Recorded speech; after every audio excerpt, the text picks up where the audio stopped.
Senator Alex Padilla, welcome back to The Issue Is, and thank you for having us here. Yes, welcome to the office. Yeah. Proud to represent California here in the U.S. Senate. And this is the biggest office of any office in the Senate? Yes, somebody had the sense a long time ago to recognize that for senators representing states with the very large populations, they need a few more staff, right? A lot of constituents to take care of, and if you have more staff, maybe a few more square feet. So the two largest offices are reserved for California senators, and the next two for the Texas senators. Okay, and you're the senior senator from California, so you get the biggest digs. Obviously, an inflection point in American history. What does the Trump presidency mean for California? I think we're going to be on our toes here for the next 4 years. I mean, on the one hand, proud of California. We're not just the most populous and diverse state in the nation. We're literally the largest economy by far of any state in the nation. So our nation's success rides on California being successful. But politically, clearly Trump has made it such that we feel like we have a target on our back. Mm-hmm. What of his actions, what of his policies, what of his executive orders are going to be geared towards making life difficult for people in California? Speaking of the executive orders, we're seeing a lot of action on immigration so far. Your reaction?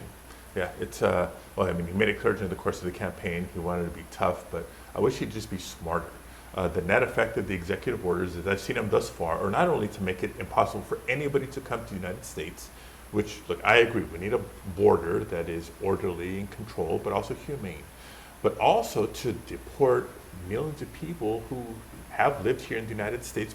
Most who came lawfully and maybe overstayed a visa, or they came with their parent lawfully, but they've aged out of those protections because the backlogs are so long. That's going to have a real impact. If you want to look at the construction industry, for example, how many immigrants work in that field? As we're trying to rebuild Los Angeles, we're going to have less workers to be able to do so. Costs are going to go up. It's going to take longer. Care about food prices. Who is it that works in the fields and in food processing facilities?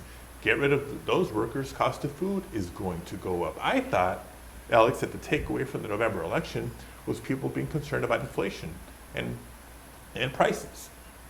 His actions seem to be opposite. Trump says that's not what he's going after. He says he's going after illegal immigrants who had committed other crimes and potentially get rid of felons, take them out of jail. What's wrong with that?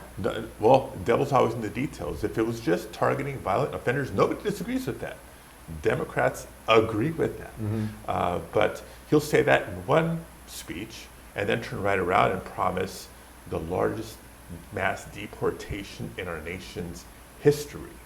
Mm-hmm. So how do you reconcile the two? Because the vast majority of immigrants, documented and undocumented, are not violent criminals. So he keeps going back to that rhetoric from his first presidential campaign, mm-hmm. right, of the rapists and the drug dealers and all of that. So I'm hoping for the best, but I got to prepare California for the worst. How are you doing that? We're working with our state counterparts to make sure that there's an information campaign at least for immigrants to know their rights, mm-hmm. To try to work with not just the state and cities, but through philanthropy to help support maybe legal guidance and even representation through the process. And do what we can here in Washington to push President Trump, push the departments and agencies that are going to be implementing this in that more strategic direction of just focus on violent offenders. Because guess what? If you're targeting, kids stealing bubble gum from a store, that's resources and time and energy that's not being directed mm-hmm. at the violent offenders. So let's be smart about this. Should the state, though, should jails, if they have violent offenders, help turn those over to the federal government and work together on that? Yeah. Again, when it comes to violent offenders, that's already the case. That's already the practice. That's already the policy. So a lot of the rhetoric that we hear from not just under President sanctuary Trump, state that is the case? Well, for violent offenders, mm-hmm. And remember, there's a process. Is it just an arrest? Is it a charge? Has there been a conviction, et cetera? There's the devil's in the details. Mm-hmm. In terms of another controversial one, birthright citizenship, mm-hmm. Vowing to end it by executive order. Do you think that's legal? Of course not. Of course not. So again, is this a genuine, serious attempt, or is this just red meat to his base? It's actually a topic, as you may recall, that came up in the confirmation hearing for his soon-to-be Attorney General. It is enshrined in the United States Constitution. If you're born in the United States, you are a United States citizen.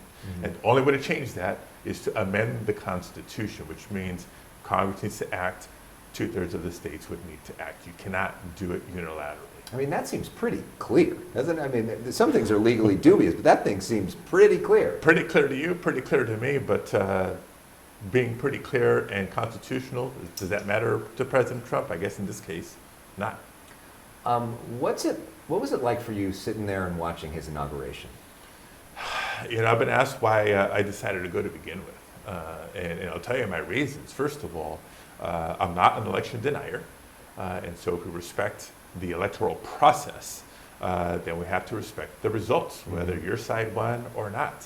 Remember what the scene was January 6th, 4 years ago. That was not a peaceful transfer of power. If I support the peaceful transfer of power, then I should be there to participate in the peaceful transfer of power, even though I have my differences with the president. But I also think about 4 years from now, you know, hoping Democrats win the presidency back. How do I expect my Republican colleagues, and suggest to them that they should be there if I'm not willing to go this time. So for a lot of the restoring normal practices reasons, I felt it was important to be there. But I gotta tell you, the pit in my stomach didn't feel great. To be in that rotunda that was desecrated by his supporters 4 years ago, and now that's where he's getting sworn in, to hear that what was supposed to be a speech that would unify the country was anything but. A lot of anger, a lot of vindictiveness, and sadly I think that's, once again, setting the tone, but that's not a shock to anybody. And then a pardon for 1,500 January 6th convictees. Right, the very people who disrupted the peaceful transfer of power. Tells his priorities on day one tells you a lot about who he is and how he's choosing to govern. What do you think of his nominees in terms of, you're going to get a vote on a lot of these people? I know you supported Marco Rubio, right? Any other ones that you can support? We're going through that process now. The confirmation hearings have to mean something. And even after the hearings that you see on television, there's an opportunity for us to submit additional questions and assess people's response back. You know, it's a mix. There's some people that seem to be going about the job more serious and professional. We can have policy differences, but if somebody, at least from an experience standpoint, is qualified for the job, then they'll deserve a little bit of benefit of the doubt. But there's clearly some that are anything but. You know, Kash Patel to lead the FBI, when he's got a very public enemies list and wants to dismantle the FBI headquarters in Washington, he amplifies conspiracy theories and generates conspiracy theories. Far from qualified, not fit. Again, a reflection of Donald Trump and the seriousness with which he's approaching governance. What kind of people is he trying to put in leadership positions? Does Kash Patel have the Republican votes to win? Well, sadly, that's the big question. Yeah. You know, for Republicans, if they didn't just win the White House, they had the majority in the Senate. Are they going to be loyal to the Constitution of the United States and their advice and consent responsibility as senators, or is they simply going to try to outdo each other on loyalty to Trump? That's a question for them, and that's a test of our democracy. Anybody you've been impressed with? You know, I did vote for Senator Rubio yesterday. Again, not that we don't have differences of opinion on many things, but at least he's thoughtful and professional in his approach and the conversations that we've had. Anybody else? Still doing my homework on a few others. I'll leave it at that. You'll get back to us. Okay. Let's talk about the wildfires. Obviously, such a devastating thing for our state. I need a lot of money going forward. Where are we at in terms of getting that federal funding? Do you think, despite all the bluster, we get it in the end? I hope so, because it's the right thing to do, and it's well, the president will have a say in all this. It's also to Congress as we do the appropriations bills. The good news is, for the near term, FEMA does have the resources that it needs to provide that immediate response to people who have been impacted by the fires, the emergency shelter, the emergency everything else. The bigger questions are going to be as we approach the rebuilding phase from these fires. Will the federal support be there? I've been hearing from colleagues, therefore, from both sides of the aisle. The question is, are they going to do it as we've done with every single disaster in our nation's history, without strings attached? or are they going to fall for another Trump demand and want to attach disaster and recovery aid to Los Angeles with his priorities of giving tax cuts to billionaires? That would be tragic, wrong, and a horrible precedent to set. You're going to be there on Friday when the president tours? As soon as we get details, depending on what votes we have here, Yeah. but I think You'd it'd be like important. to be. I think it would be important for me to be there if I can when the president visits the impacted areas, as he did during his first term Right. as president. And I've encouraged him to visit, and not just visit the impacted areas, visit the families that have been impacted, Yeah. and recognize the service and the courage of our firefighters, because he did not do that during his speech yesterday at the inaugural. He said not a token of defense has been put up in response to the fires, and to me, that was a big slap in the face to the thousands of firefighters, not just from Los Angeles, not just from throughout California, but from throughout the western United States that came to fight these blazes. So you get a chance to talk to the president directly on Friday in Los Angeles. What do you say to him? I say, Los Angeles has been there for every region of the country in their time of crisis. Now it's time for the country to be there for Los Angeles in ours. Anything else that you want to add? We've got our hands full. You know, Yeah. it's I mean, where do we go from here? I mean, it's a huge, huge problem. right. And so and- as and I've so reflected what on is how the- does yeah. my job change Yeah, how over the does next 4 years, in many ways it actually stays the same. I'm here to fight for California's interests and for California values. It's going to be a little bit more difficult being in the minority versus the majority, harder with a not as friendly president in the White House than as we had under President Biden, but the priorities stay the same. So I think I just have to work a little bit harder to find what opportunities there will continue to be to make progress, while we're obviously going to play a lot of defense on issues. You know, one other policy issue that's come up because of the fires is a concern about insurance. Mm-hmm. You know, it was tough enough before these fires to Right. get insurance in many parts of California. As someone who purchased a home in the last couple of years, Sure. I can tell you that. But it's not unique to California and not unique because of fires. Fires have been impacting from California to Utah and everywhere throughout the western United States. Other parts of the country, it could be hurricanes. Floridians are having a tough time getting home insurance.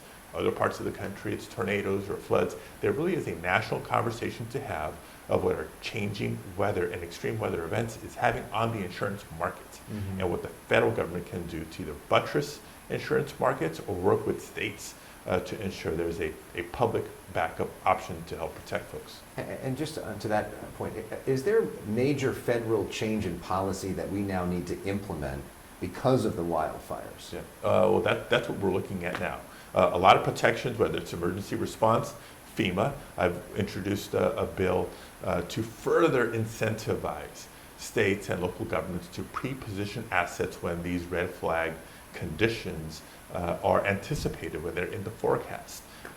We did some of that in response to these fires. But maybe not enough? Well, when the federal government is making a budgetary concern lesser of a consideration, you provide the incentive for not just an individual city or an individual county, but because of mutual aid, for multi-jurisdictions to work together to put even more assets on the ground.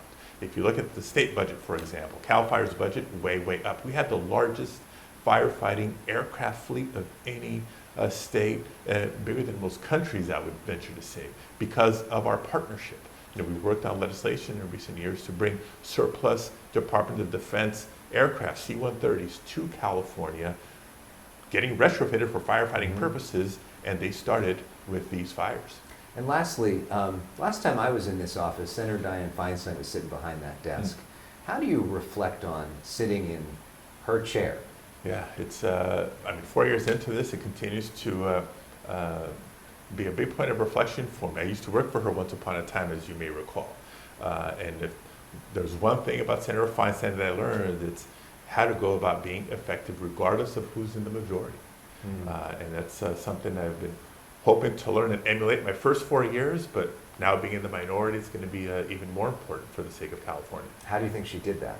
I think it was a lot of just being about common sense, seeking solutions, and building the relationships, the goodwill, and the respect with as many colleagues as you can, so that even when you're in the minority, they'll take a proposal and a request seriously, because it's about helping your constituents, not just playing politics. Senator Padilla, great to see you. Thanks for Thank you. having us here. Welcome Appreciate back. it. Stay warm. Thank you.